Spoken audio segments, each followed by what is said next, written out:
இந்த வீடியோவில் நம்ம வந்து பார்த்தீங்கன்னா ப்ரொஜெக்ட் பற்றி பார்க்க போகிறோம். ஸோ ப்ரொஜெக்ட்ன்றது வந்து பார்த்தீங்கன்னா கர்வோட ஒரு கேட்டகரி. ஸோ இது என்னேபிள் பண்ணுறதுக்கு வந்து பார்த்தீங்கன்னா ஃபஸ்ட்டு நமக்கு வந்து ஒரு சாலிட் வேணும்.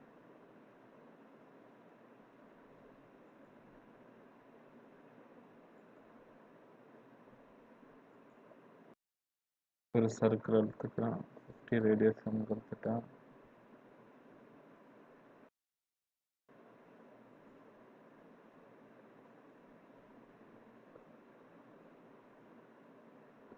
டெக்ஸ்சர்.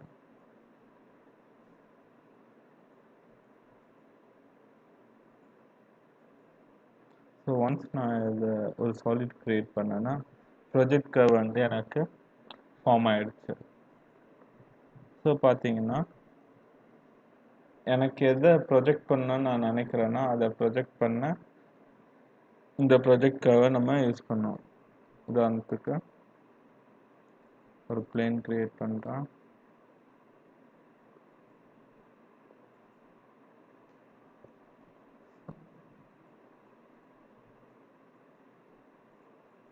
சம் டிஸ்டன்ஸ் கொடுக்குறேன்.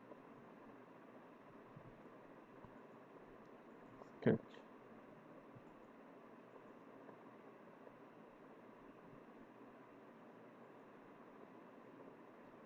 இந்த மாதிரி ஒரு ரெக்டாங்கிள் ஃபார்ம் பண்ணுறேன்னா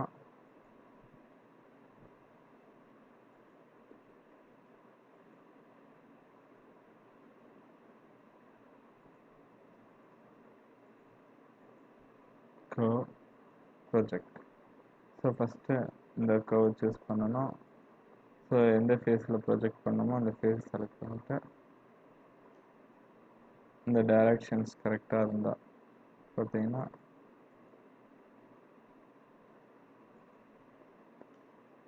ஸோ கரெக்டாக அதுக்கேற்ற மாதிரி எனக்கு ப்ரொஜெக்ட் ஆகும். ஸோ நீங்கள் என்ன கேட்டகரியில் ப்ரொஜெக்ட் யூஸ் பண்ணுறீங்களோ அந்த கேட்டகரியில் அந்த ப்ரொஜெக்ஷன் வந்து ஃபார்ம் ஆகும். உதாரணத்துக்கு அந்த இதில் ரெக்டாங்கிளுக்கு பதிலாக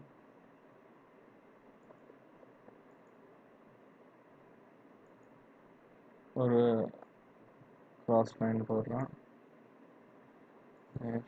எக்ஸிட்.